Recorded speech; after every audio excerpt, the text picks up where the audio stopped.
देखिए, मैं ये मानूंगा कि ये बूस्टर बजट है। जो रिफॉर्म्स पिछले बजट्स में माननीय वित्त मंत्री जी ने सामने रखे थे, उसका एक तरीके से उसको आगे कंटिन्यू करते हुए विकसित भारत 2047 की तरफ हम लोग बढ़ रहे हैं और बड़े अच्छे इसमें जो कहता हूं निर्णय या उसमें प्रपोजल्स वो लेके आई हैं। सबसे इम्पोर्टेंट बात यह है कि अभी तक हम एक चीज के लिए लड़ रहे थे, डाटा सेंटर के लिए। उन्होंने डाटा सेंटर कंपनीज अगर भारत में अपना वो सेंटर यहाँ स्टैब्लिश करती हैं, 2047 तक उस पर कोई कर नहीं होगा। ये एक बहुत बड़ा निर्णय है। आज की तारीख में हमारा भारत का हमारे पास कुछ नहीं है, चाहे वो कोई भी कंपनी हो, चाहे वो गूगल हो, चाहे वो कोई एआई बेस्ड कंपनीज हो, सारा डाटा जो है वो विदेश में है। तो अगर सेंटर्स यहां बन जाते हैं, हमारा डाटा हमारे देश में होगा। उसको अट्रैक्ट करने के लिए जो उन्होंने टैक्स इंसेंटिव दिया, वो बहुत बड़ा, एक मैं मानता हूं कि बहुत बड़ा निर्णय है। उसके साथ साथ एमएसएमई ग्रोथ के लिए उन्होंने बात करी है। 10,000 करोड़ का जो एमएसएमई डेवलपमेंट फंड की जो क्रिएशन की बात करी है, वो मैं समझता हूं कि हम लोग मांग कर रहे थे कि एमएसएमई को सपोर्ट किया जाए। क्रेडिट गारंटी सपोर्ट को और मजबूत करने की बात करी है एमएसएमई सेक्टर के लिए, क्योंकि क्रेडिट गारंटी में अभी तक कोलेट्रल की मांग की वजह से लोग जो है स्वरोजगार की तरफ नहीं बढ़ पा रहे थे।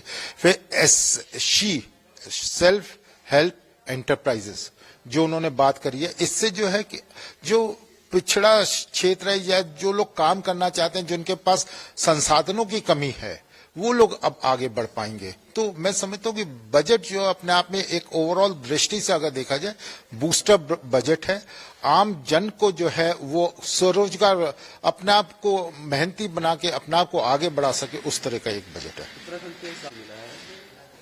देखिए, उत्तराखंड के लिए services, tourism, education, infrastructure, MSME, ये बहुत सारी चीजें हैं। जैसे उन्होंने कहा कि 5 लाख पॉपुलेशन से ऊपर वाली सिटीज को वो इंफ्रास्ट्रक्चर के प्लानिंग के तरीके से देखेंगी। कुछ टाउनशिप्स एस्टेब्लिश करने की उन्होंने बात करी है। फिर माउंटेन रेल्स की बात करी है, माउंटेन ट्रेल्स की उन्होंने बात करी है, आयुर्वेदा को बढ़ाने की बात करी है, हेल्थ टूरिज्म को बढ़ाने की बात करी है। ये सब तो हमारी स्ट्रेंथ्स हैं उत्तराखंड की।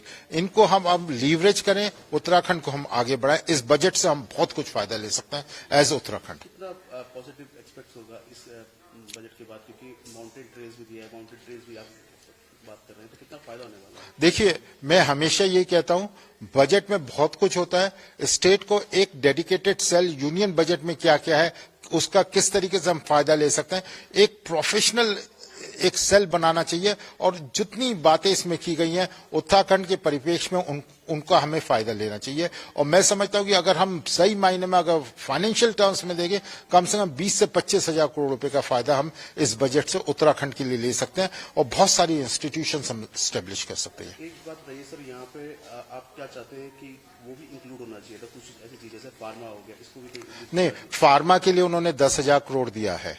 फार्मा शक्ति की जो उन्होंने बात किया है, फार्मा एक अच्छा क्लस्टर हमारे यहाँ उभर के आया है, तो उसके लिए मैं मानता हूं कि हमें उसका फायदा लेना चाहिए। एमएसएमईज को हमें दूर दराज इलाकों में अब ले जाके, क्योंकि सेल्फ हेल्प ग्रुप्स की उन्होंने बात करी है, उनको और मजबूत करने की बात करी है, उनके लिए और ज्यादा इंटरेस्ट फ्री क्रेडिट अवेलेबल कराने की बात करिए, उनको एंटरप्रेन्योर्स बनाने की बात करिए।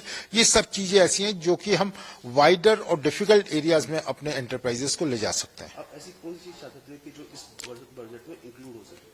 कुछ चीज रहेगी होगी? कुछ और आ सकता था एजुकेशन के, उससे मैं अगर दृष्टि से देखूं, जैसे उन्होंने एक मेंटल हेल्थ वाला जो इंस्टीट्यूट रांची और तेजपुर को दिया, इसी तरीके एक आध कोई डेडिकेटेड इंस्टीट्यूट अगर हमको दे सकते थे, मैं समझता हूं कि वो हमें बहुत फायदा देता। पर कुछ चीजों के उन्होंने हब्स बनाने की बात करी है, विश्व 5 हब्स की उन्होंने, जैसे ये 3 इंस्टीट्यूट ऑफ आयुर्वेदा की उन्होंने बात करी है, एम्स के उस पे उन्होंने सेट करने की बात करी है, 5 रीजनल मैन्युफैक्चरिंग हब्स बनाने की बात। इनमें से किसी न किसी चीज को हमें उत्तराखंड को मिलना चाहिए।